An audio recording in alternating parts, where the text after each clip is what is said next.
So I was a little bit younger than you guys. I was a really bad kid. Really parents' worst nightmare, bad kid. And now that I've grown up into a bad adult, I've had the opportunity to kind of look back at myself as a kid and be like, why was I so bad? What was my problem? I was one of 4 kids. Nobody paid attention to me. It was a combination of a million things. But I think the biggest was that I never felt like I had a voice. Nobody ever listened to me. Nobody listens to kids anyway. Nobody ever listened to me. And as I've gotten older, I sort of realized how big of an impact that had on me as a filmmaker. Okay, so quick story. So last summer, I think it was last June, I was riding my bike in New York City where I live. I ride my bike everywhere. Every pair of pants I own is permanently rolled up on the right side so my pants don't get caught in the chain. This is the fashion. Can they not hear me? And so I'm riding my, is this better? Yeah, I'll turn up a little bit. So I'm riding my bike in New York City, and I get pulled over by a cop in the pouring rain. And he's starting to give me a hard time. I just can't figure out why he's pulling me over. And he's like, I'm pulling you over because you're riding your bike outside of the bike lanes. And again, I'm going back to being an 8-year-old kid who's just powerless and nobody's listening to me. It's ridiculous to pull a bicyclist over for not being in the bike lanes. So I took out my iPhone and I started filming the cop. Filming him yelling at me and the whole interaction and the whole thing. And then I made a little movie about it, a little rebuttal to the situation. I'm going to show you 30 seconds of that movie, just a little clip to give you kind of a taste of what happened.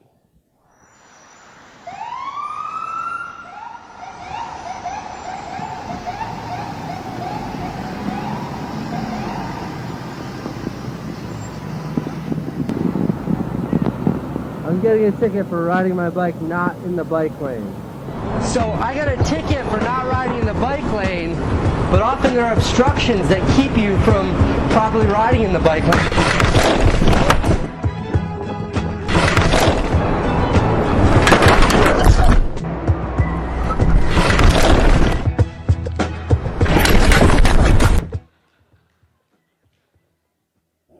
So the movie was thanks guys.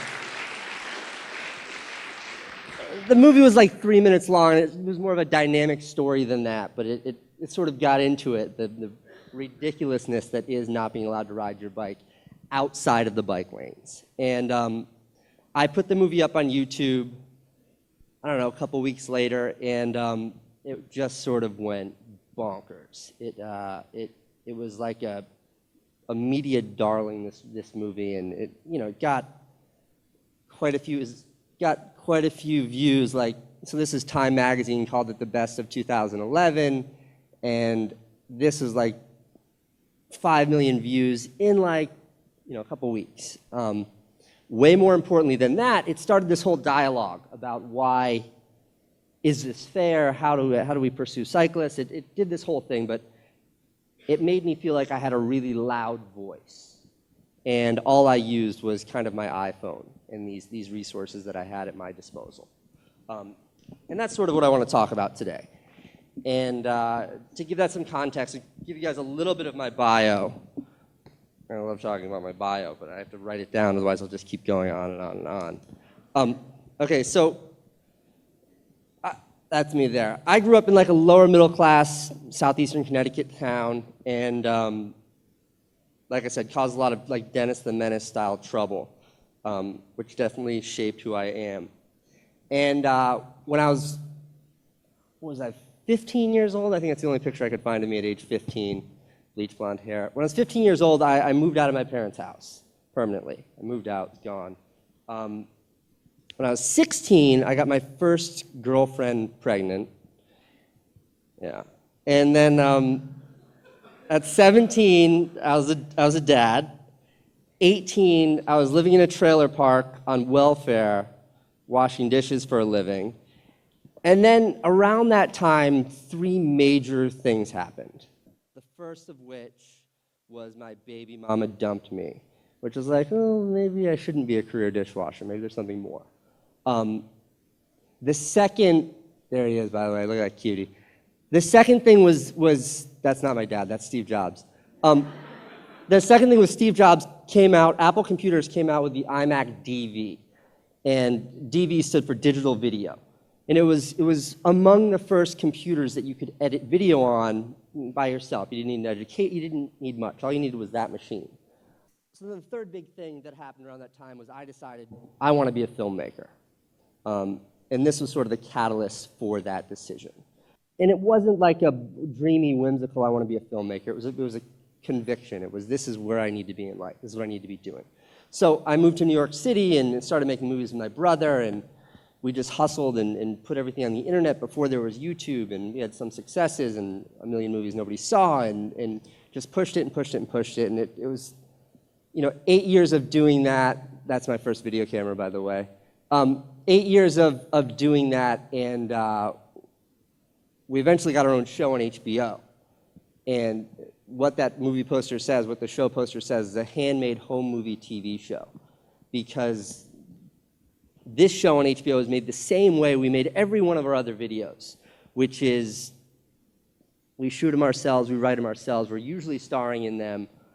We use whatever resources we have at our disposal, and then we just try to tell a great story. And we took that style of filmmaking all the way to HBO, and then that's what this show was. And the idea behind that, what that is sort of the essence of what I want to talk about. And what that is this new style of filmmaking that I call YouTube filmmaking. And what that means. Now you can write a movie, you can do all the pre-production, you can shoot a movie, do all the production, you can do all the post-production, all the editing and finishing work, and then you can distribute it globally to everyone on the planet, all from your cell phone. Anyone who has any cell phone, you can do that. And just the idea of that, it's happened so fast, but the idea of that is such a fantastic thing. And gets me so excited about what that means and what that will mean. And it's such a new thing that I think that it hasn't found its place in this world yet, which is why most really successful YouTube videos are cats playing the piano. But it's changing, it's shifting. And beyond or what that technical shift has yielded is this new style of filmmaking, that YouTube filmmaking that I was talking about. And YouTube filmmaking, as I define it, is embracing whatever resources you have. Like I said, maybe it's your friends that want to help you out. Maybe it's your cell phone is the only camera you have on you when the cop pulls you over. The rest of that video wasn't shot in a much fancier camera. It was shot on like a $150 Walmart camera that had a video feature on it. Very few resources. Edited in iMovie. iMovie is a free software. There's nothing expensive, or it doesn't take a particular education to know how to use it. So it's that aggregate of assets, that taking advantage of whatever you have at your disposal and creating something, telling a story using just that, and then distributing that story via the internet. That is sort of the definition of YouTube filmmaking. And in my opinion, that's sort of the future of moving images.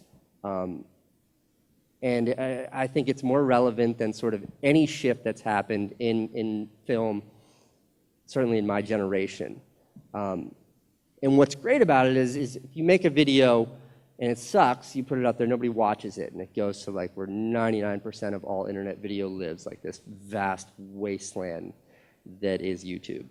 But if it's good, it's limitless. You can go as far as you want. You can take it as far as you ever want to take it. Love him or hate him, Justin Bieber got his start by putting videos on YouTube. You can take it as far as you want to take it. And to me, that's the magic of what YouTube filmmaking is. It's an absolute meritocracy applied to an art form that was once the antithesis of that was once on the furthest end of the spectrum from that. But what was once the most exclusive, prohibitive art form, filmmaking, is now the most accessible and free and fair for everyone. Certainly everybody in this room. But And to me, that's the most exciting thing for me in filmmaking. So with that, I wanted to show you guys one of my movies because one of my favorite aspects of filmmaking is the edit, because you can be as inarticulate as you want, but in the edit you can make yourself seem really smart and really articulate. So I figured I'd have a movie do the talking for me. So I wanted to pick a movie that I thought encapsulated all these ideas. And this movie, I don't want to preface it too much, but this movie it's called Chat Roulette. And yeah. And sort of the story behind it was like, when chat roulette is just like a nightmare now, but when it first came out, like 2 years ago, and I first went on it, I was like, for anyone who doesn't know what chat roulette is, it's like a random video chat thing. You're on the internet, you chat randomly with strangers from all around the world. I was so blown away by it that I was like, I have to make a movie about this. So that's step one to making a YouTube movie. It's something that turns you on.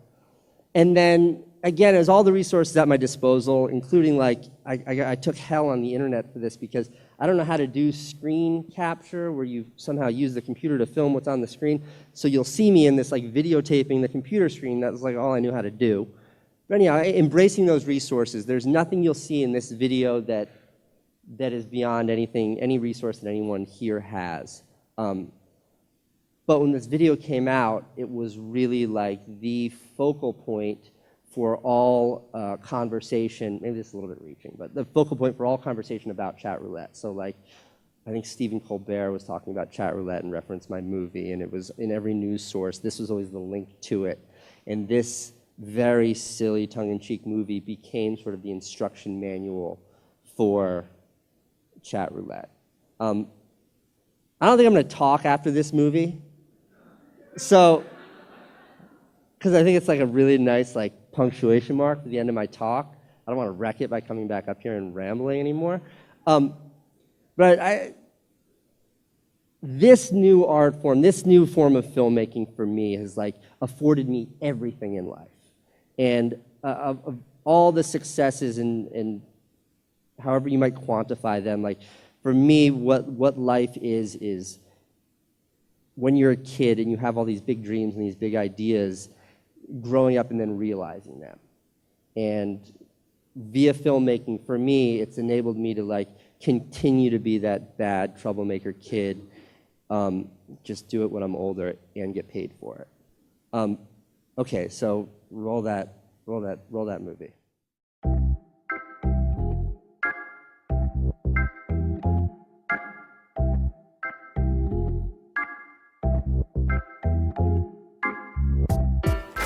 My friend Josh introduced me to chat roulette a few weeks ago. And like most everyone else on the planet, I quickly became obsessed. For those unfamiliar, chat roulette is a website that spontaneously connects you to a random stranger via video chat. The site works like this. Press start, and 3 seconds later, some 12-year-old Swedish girl is judging you.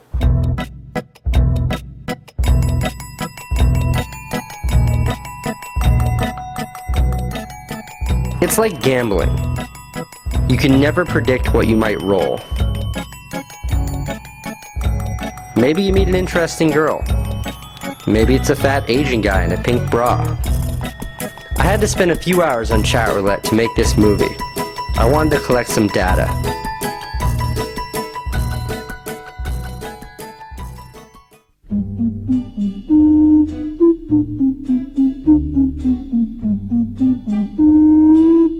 At 4 in the afternoon, on a Thursday, I clicked through 90 people.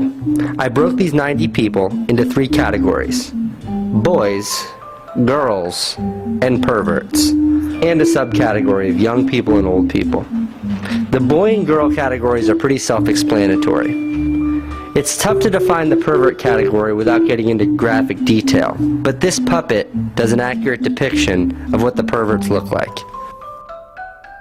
There were 71% guys, 15% girls, and 14%, in the middle of a workday, mind you, were perverts. 83% young people, 17% old people.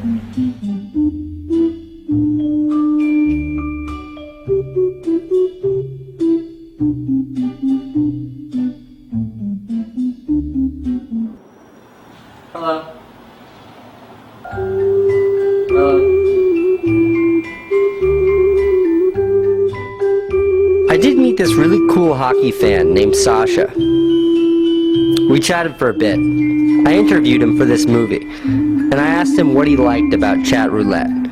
He said you can be another person. It's an interesting thought, but I struggle just to be. The majority of my time on chat roulette is spent having people choose not to talk to me. Hello. Hello. Just like that, they're gone forever. This is called getting nexted.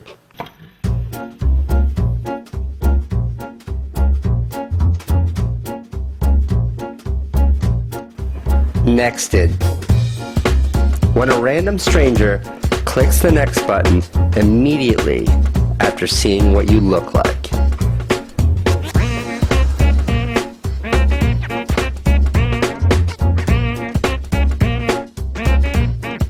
I did a little experiment with a stopwatch. I was nexted by 19 out of 20 people in an average time of 2.9 seconds. 1 out of the 20 actually talked to me. That's 5%. At first I took it personally, but then after I got comfortable nexting people, I realized I would definitely next me too. I really only pause on pretty girls. So for the next phase of my study, I called my friend Genevieve, who is a really pretty girl. 9 out of 10 people talked to Genevieve for a minimum of 2 minutes or until she nexted them.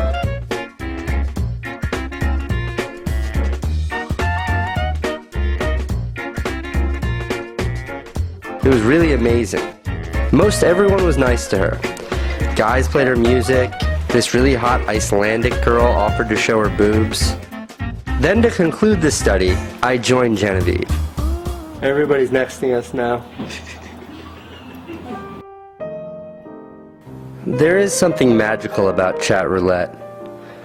If you can ignore all the masturbators and the rest of the fuckheads, you're left with this something that transports you around the world into a stranger's life and does it over and over and over again. It does evoke a visceral reaction in me. I find myself taking breaks from chat roulette to go take a shower, wash my face. It makes me a little paranoid. I feel like I'm always being watched. I cover my webcam with blue tape. I battle impulses to smash my computer with an axe for some privacy. It's a battle I occasionally lose. I am glad that chat roulette lives on my laptop. I don't think I'd like a world where you could just click someone away.